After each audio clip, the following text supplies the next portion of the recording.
शेतकऱ्यांना आता गावातच दर्जेदार बियाणं मिळणार। सोयाबीनकडे शेतकऱ्यांचा वाढता कल। फळबाग पुनरुज्जीवन पॅकेजमध्ये केळी पिकाच्या समावेशासाठी प्रयत्न सुरू आणि राज्यात आता 9 स्वतंत्र कृषी धोरणं जाहीर होणार। नमस्कार, आता पाहूया सविस्तर वृत्त। शेतकऱ्यांना आता त्यांच्या गावामध्येच दर्जेदार बियाणे मिळणार आहेत। त्यासाठी कृषी विभागानं ग्राम बीजोत्पादन कार्यक्रम हाती घेतला आहे। जिल्हा अधीक्षक कृषी अधिकाऱ्यांमार्फत सर्व जिल्ह्यांमध्ये हे अभियान राबवण्यात येणार आहे। त्यामुळे शेतकऱ्यांचा प्रवास आणि कष्ट दोन्ही वाचणार आहे। या कार्यक्रमात शेतकऱ्यांना स्वतःही सहभाग घेता येणार असून त्यासाठी क्षेत्र नोंदणीचे प्रस्ताव दाखल करण्याची गरज आहे। वेगवेगळ्या बीजांनुसार 20 ते 31 जुलैपर्यंत मुदत निश्चित करण्यात आली आहे। संकरित वाणांच्या बीजोत्पादनासाठी प्रति क्विंटल 3000 रुपये तर सुधारित वाणांच्या बीजोत्पादनासाठी प्रति क्विंटल 1000 रुपये अनुदान शेतकऱ्यांना मिळणार आहे। कृषी विद्यापीठांनी विकसित केलेल्या विविध पिकांच्या बियाणांना केंद्रीय बियाणे समितीनं अधिसूचित केल्यानंतर त्या वाणाची बियाणी अधिकाधिक शेतकऱ्यांपर्यंत पोहोचावीत यासाठी पायाभूत व प्रमाणित दर्जाच्या बीजोत्पादनाचा कार्यक्रम घेण्यात येतो। या योजनेसाठी शेतकरी निवडताना शेतकऱ्यांचे स्वयंसहाय्यता गट, शेतकरी संघ, महिला स्वयंसहाय्यता गट, विद्यापीठ आणि कृषी विज्ञान केंद्रांना प्राधान्य देण्यात येणार आहे। शेतीचं वाढणारं आरोग्य आणि पिकाला वाढती मागणी या कारणांमुळे शेतकऱ्यांचा सोयाबीनकडे कल वाढत आहे। राज्यात यावर्षी झालेल्या पेरण्यांमध्ये कापसाखालोखाल सोयाबीनचा क्रमांक लागलेला आहे। मराठवाड्याबरोबरच पश्चिम महाराष्ट्र आणि उत्तर महाराष्ट्रामध्येही सोयाबीनचा पेरा वाढला आहे। राज्यात आतापर्यंत तब्बल 30,33,000 हेक्टरवर सोयाबीनची पेरणी झाली आहे। ही पेरणी सरासरीच्या 108% आहे।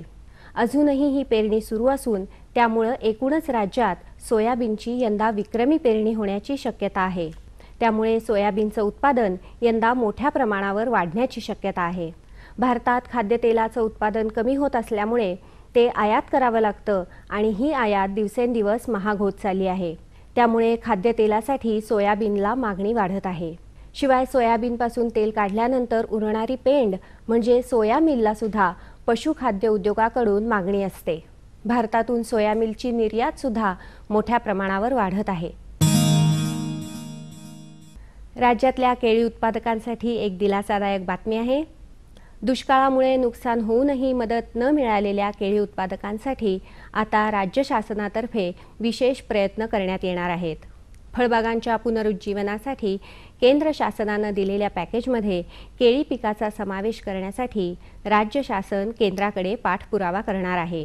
दुष्काळाचा फटका बसलेल्या फळबागांसाठी हे पॅकेज देण्यात येतं। मात्र केळी हे पीक बहुवार्षिक नसल्यामुळे या पिकाला केंद्र सरकारकडून अनुदान मिळू शकलेलं नाही। मात्र आता राज्य शासन त्यासाठी पाठपुरावा करणार आहे। केळी हे 2 वर्षाचं पीक असून त्यालाही मदत द्यावी अशी आग्रही मागणी राज्य शासनाकडून करण्यात येणार आहे।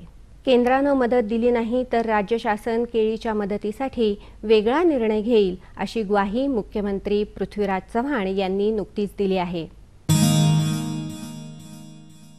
राज्यातल्या शेतीमधील तफावत लक्षात घेता यंदापासून राज्यात 9 स्वतंत्र कृषी धोरणं जाहीर केली जाणार आहेत। राज्यात 9 कृषी हवामान प्रदेश आहेत। त्या भागांमधल्या हवामानाच्या आणि जमिनीच्या स्थितीनुसार कृषी नियोजन करण्यासाठी ही स्वतंत्र धोरणं जाहीर केली जाणार आहेत। राज्यात शेती पद्धतीत मोठे बदल होत आहेत। बदलत्या हवामानाचा परिणाम शेती उत्पादनावर होत आहे। त्यामुळे संपूर्ण राज्यासाठी एकच कृषी धोरण ही संकल्पना कालबाह्य झाली आहे।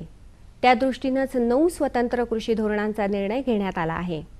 त्यासाठी राज्यातल्या कृषी विद्यापीठांच्या 4 कुलगुरूंच्या अध्यक्षतेखाली 4 समित्या नियुक्त करण्यात आल्या आहेत।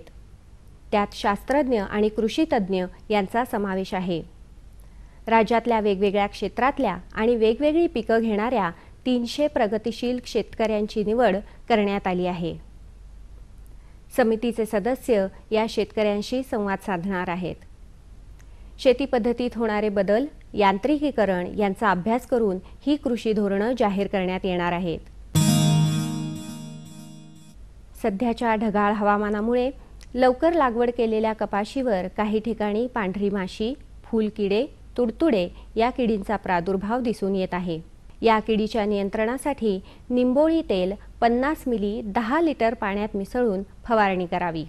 वांगी पिकावर ढगाळ व पावसाळी वातावरणामुळे शेंडे व फळे पोखरणारी अळी या किडीचा प्रादुर्भाव दिसून आल्यास एकात्मिक कीड नियंत्रण करावे।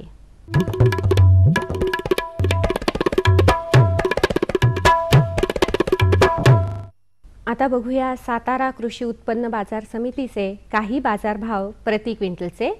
भेंडी कमाल 4000 रुपये, किमान 3000 रुपये। दुधी भोपळा कमाल 1500 रुपये, किमान 1000 रुपये। फ्लॉवर कमाल 2200 रुपये, किमान 1800 रुपये। काकडी 1500 रुपये, किमान 1000 रुपये। शेवगा कमाल 3500 रुपये, किमान 3000 रुपये। हिरवा वाटाणा 4000 रुपये, किमान 3500 रुपये। वांगी कमाल 2000 रुपये, किमान 1500 रुपये।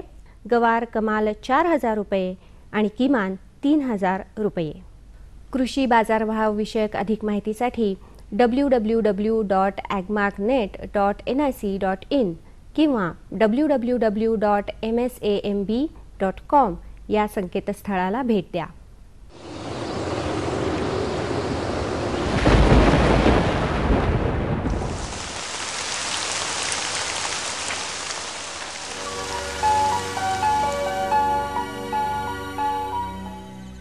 कोकण, मध्य महाराष्ट्र आणि विदर्भात बहुतेक ठिकाणी तसेच मराठवाड्यात बऱ्याच ठिकाणी पाऊस पडला।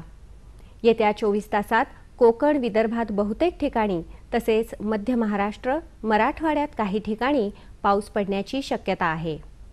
त्यापुढील 48 तासात विदर्भात 1-2 ठिकाणी जोरदार ते अतिजोरदार स्वरूपाचा पाऊस पडण्याची शक्यता आहे।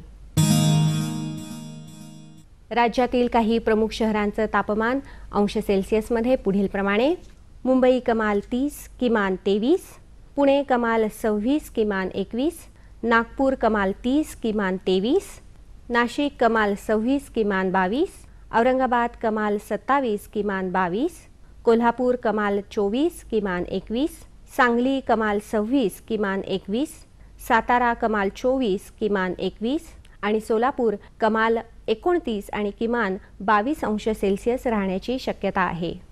हवामान विषयक अधिक माहितीसाठी भारतीय हवामान विभागाच्या www.imd.gov.in या संकेतस्थळाला भेट द्या। या होत्या आजच्या कृषी वार्ता। पुन्हा भेटूया पुढील भागात। तोपर्यंत नमस्कार।